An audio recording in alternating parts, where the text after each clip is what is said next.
Баршаңызға сәлем. Бүгін сіздермен творожный пирог жасаймыз. Егер де менің рецепттерім ұнап жатса, YouTube каналға тіркеліп, қоңыраушаны басуды ұмытпаңыздар. Бізге творожный пирог істеу үшін керек заттар. Менде 300 грамм сары май, 2 жұмыртқа, 50 грамм шекер, 5 грамм ванилин және 5 грамм разрезгіл. Майды алдын ала ертіп аламыз. Майымды ертіп алдым. Енді осыған 2 жұмыртқамды қосам.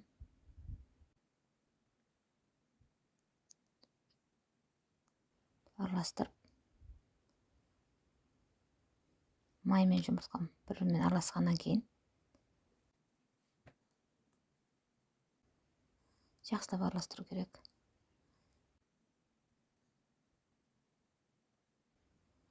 Енді шекерін салам.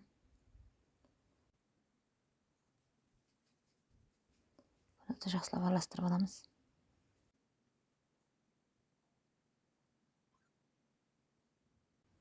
Шекеріміз ергеннен кейін ванилин салам. Енді разрезгіл салам.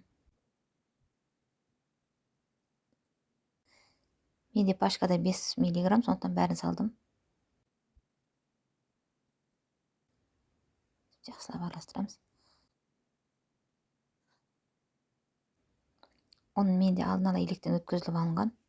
Енді ұнды біртіндеп жайлап сала бастаймыз.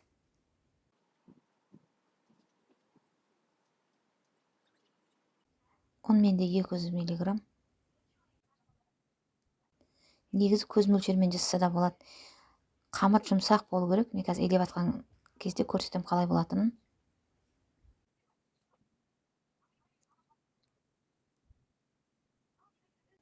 Онымыз жақсылап араластырып аламыз. Қоймалжың болған соң қолдың көмегімен сүйектау сияқты болып тұр қазір. Тағы да кішкене ұн салып араластырып болғаннан кейін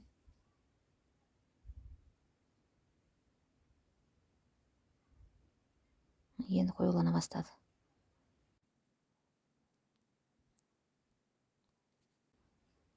Енді қолдың көмегіне жүгініп, қолмен илесек болады. Қамырымызбен осындай болу керек. Қазір көрсетем сіздерге. Арасын бүйтіп ашқан кезде мынандай болып тұру керек міне. Осы тестамыз формаға саламыз. Сөйтіп қолдың көмегімен жайлап жаямыз. Сөйтіп шеттеріне бортик шығаруымыз керек. Ортасына сүзбелі салман салу үшін.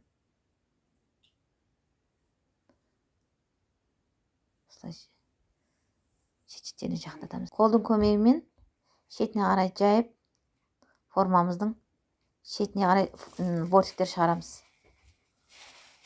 Осылай айналдырып отырып біркелкі бортик шығарамыз.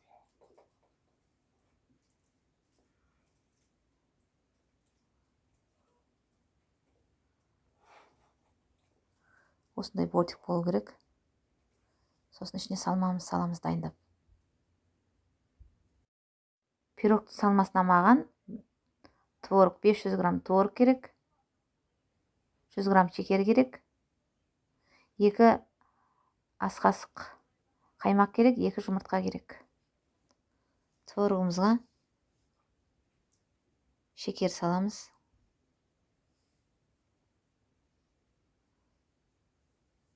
Қаймағымыз саламыз. 2 ас қасық. 2 жұмыртқамыз саламыз. Бәрін қасықпен араластырамыз. Мен негіз блендердің көмегіне жүгінем, өйткені менің творогым ірілеу. Соны біркелкі майда қылу үшін блендермен мұжылаймыз.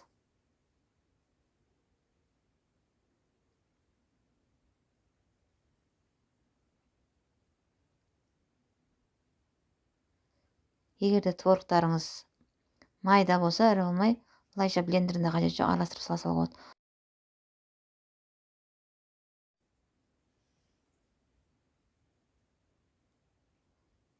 Осындай болып тұрады қоймалжыңдығы. Творогымызды ортасына құямыз енді тестаның.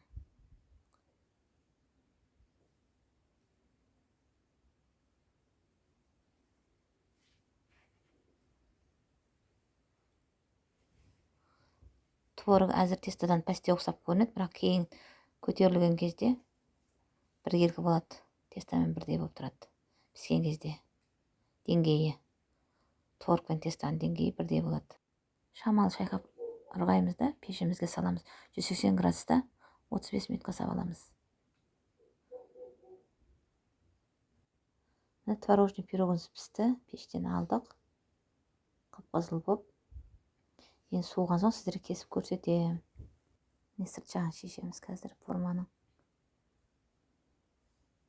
Қандай болған көрсетейін сіздерге. Мынандай боп, биіктігі биік болған, таза піскен. Иісі деген керемет болып тұр. Достар, менің пирогымның рецепті сіздерге ұнаған болса, YouTube каналыма тіркеліп, коммент жазуды ұмытпаңыздар.